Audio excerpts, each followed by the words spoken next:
सूरत से आए, stand up करते हैं। मैंने इनके यूट्यूब में वीडियो देखे हैं, बहुत अच्छा ये स्टैंड अप करते हैं। तो आपकी तालियां बजती रहे, इनकी पूरी थकान उतर जाएगी। દિવાલ પર એક ચિત્ર સારું હોય તો પણ પૂરતું છે ને જીવનમાં તમારા જેવા મિત્રો હોય ને તો પણ પૂરતું છે.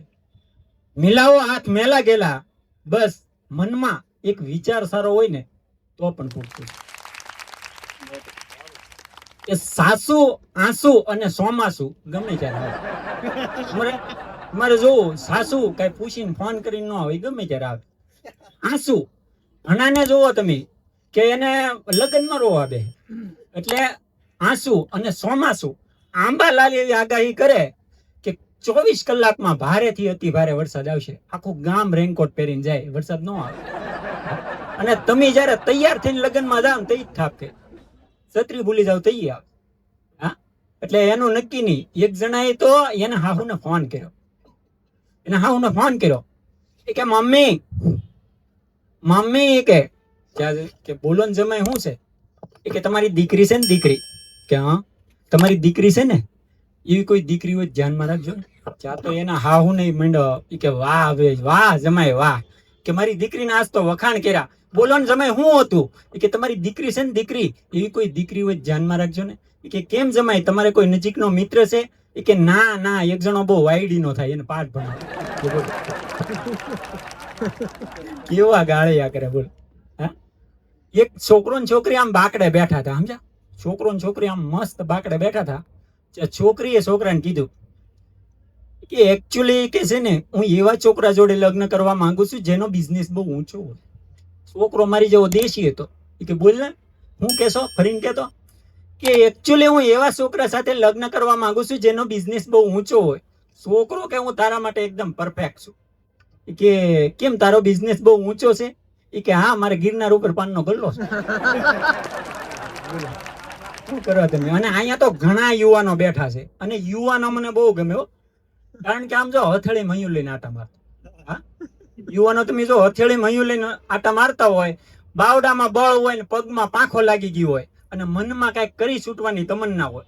અને ઘણા યુવાનો તો જો ઉકડા જેમ છાતી ફૂલાવીને પાછા કહેતા હોય, इस देश के इतिहास को बदल डालो, दुश्मनों को फना कर दो. આવી જે વાતો કરતા હોય ને, આને પૌણાઈ દેવા. 3 મહિનામાં ખબર પડી જાય કે દિવાલ બદલવા જેવી છે.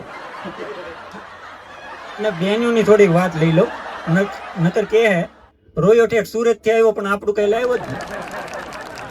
હા, બેન્યુ તમે જો બહુ હોશિયાર હોય. હા, પૂછે બધું, કરે એને જે કરવું હોય એ જ કરે. પૂછે બધું, ધાર્યું એનું જ કરે. હા, અને ભાઈઓ તમે જો સવારનો ટિફિન લઈને વહી જાય. હીરા ગહેલા કોઈ હીરા, હું હીરામાં હતો ઘાટમાં સવારમાં લુંગી પહેરીને વહી જાવ. લુંગી તો જોઈ છે ને. અમારે બરોડામાં સુરતમાં મળે, બરોડા પ્રિન્સ સ્ટેજમાં 160 રૂપિયાની લુંગી. આમ કરીને આમ ઊભી રાખો ને તો ઊભી ને ઊભી જ રહે. આવી લુંગી પહેરીને વહી જવાનું સવારથી સાંજ સુધી. આખો મહિનો કામ કરીએ ને 17,000 નું કામ થાય. 17,000 નું. ઘરે આવીને ત્યાં બાયું 7,000 ના વાળ સીધા કરી. આમાં કેમ ઘર આખું બોલ? હા, ફ્રીજ ના હપ્તા પૂરા કરીએ, ટીવી ના ચાલુ. ટીવી ના પૂરા કરીએ ને ત્યાં હોમ લોન ચાલુ થાય. એટલે આપણે તો હપ્તામાં જ વૈયા જાય. હા, એટલે આનંદ છે. અને એકવાર તો મારો મિત્ર છે મથુર, તો મથુર મને કે મારે છોકરી જોવા જવાનું છે ને, તમે આવો. કઈ વાંધો નહીં. તો હું મથુર છોકરી જોવા ગયા. વચ્ચે વાળાએ કીધું કે જો સામે બેઠી ને એ છોકરી આમ વાહો ફરીને બેઠેલી. એ સ્વાભાવિક છે, વાહો ફરીને છોકરી બેઠી હોય એટલે એનું મોઢું ન દેખાય, વાહો દેખાય. હવે કાળો કાળો વાહો ને મોઢું દેખાતું નતું. મથુર આમ જોઈને કે મને કે આપણને ગમી. મેં કીધું એટલે મોઢું ને જોયું તોય ગમી? મને કે વાહો છે તો મોઢું હશે જ ને. એક જણો તો આમ છોકરી જોવા ગયો ને, તો ભણેલ ગણેલ છોકરો, અને આમ જોવા ગયો એટલે કે આપણે વાત કરવી. ભણેલ ગણેલ ગ્રેજ્યુએટ છોકરો એટલે કે વાંધો નહીં, જાઓ બાપા અંદર જઈ જાઓ. અંદર જો કે અત્યારે છોકરી હોશિયાર હોય, બધી રીતે તૈયાર હોય, પણ રસોઈ ન આવડતી હોય. એટલે આપણે ઈ પૂછ્યું. એટલે પૂછ્યું કે રસોઈ આવડે છે? એ કે હા. એ કે શું આવડે? એ ભજીયા આવડે, કે રોટલા આવડે, રોટલી આવડે, બધું જ આવડે. કે એમ કે હા કે શેણાના લોટનું શું શું થાય? છોકરી કે શેણાના લોટના કે ગોટા થાય, કે બીજું શું થાય, કે બીજું થેપલા થાય, કે બીજું શું થાય, કે બીજું ગાંઠિયા થાય. એવું 4-5 વસ્તુ પૂછ્યું. પછી તોય છોકરો કે બીજું શું થાય? એ કે બનાવવો હોય ને તો તારા બાપનો દાડો થાય. તું હાલતો પડી. હા? અને અમારા ગામમાં એક દાદા હતા. દાદા હવે દાદા નળિયાવાળા મકાનમાં રહે, 2 છોકરીઓ, 35 વર્ષની છોકરીઓ, પણ ક્યાંય લગ્ન જ ન કરે. જે માગું લઈને આવે ને ના પાડે દાદા. એક જણો માગું લઈને આવ્યો, દાદા એક છોકરો બહુ જ સારો છે, સુરતમાં મોટો રો હાઉસ મકાન છે, છોકરો સારું કમાય છે, તો તમારી છોકરીને લાયક છે? કે દેહમાં જમીન છે? કે ના કે તો નહીં કરવું. વળી માગું લઈને આવ્યો કે દાદા એક છોકરો બહુ સારો છે, કે દેહમાં 35 વીઘા જમીન છે, છોકરો સારું કમાય છે, કે સુરતમાં રો હાઉસ મકાન છે? કે ના કે તો નથી દેવી.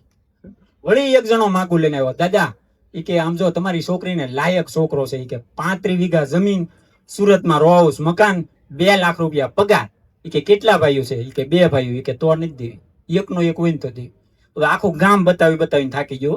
મેં દાદાને કીધું, દાદા તમારે છોકરીને છોકરો જોવે કેવો?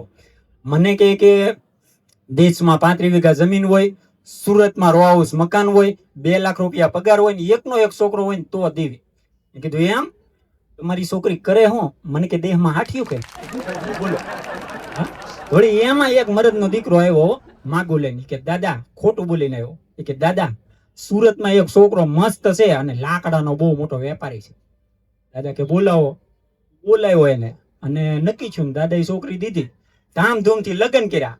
વળી મહિનો છો ને એટલે છોકરી વિચાર્યું કે છોકરો સવારમાં એક ટાઈમ વેપાર કરવા જાય 1 કલાક, આજે 1 કલાક વેપાર કરવા જાય ને આખો દી હુઈ રહે. 1 મહિનો ત્યાં ઓલ્યું એટલે છોકરીને વિચાર આવ્યો કે માન્યા કે ભાઈ એનો બિઝનેસ બહુ મોટો હોય કદાચ તો ઓટો મોડ ઉપર હોઈ શકે, પણ એ કે બિઝનેસમેન કઈ નવરા થોડા હોય, ઘરે થોડા હોય રે. સવારે 1 કલાક વેપાર કરીને સાંજે 1 કલાક વેપાર કરે. આપણે કે જોવા જાવ તો છોકરીએ તપાસ કરીને તે સવારને સાંજ લારી લઈને દાંતણ વેચતો હતો, કે લાકડાનો મોટો વેપારી છે. બોલો. Thank you. આભાર.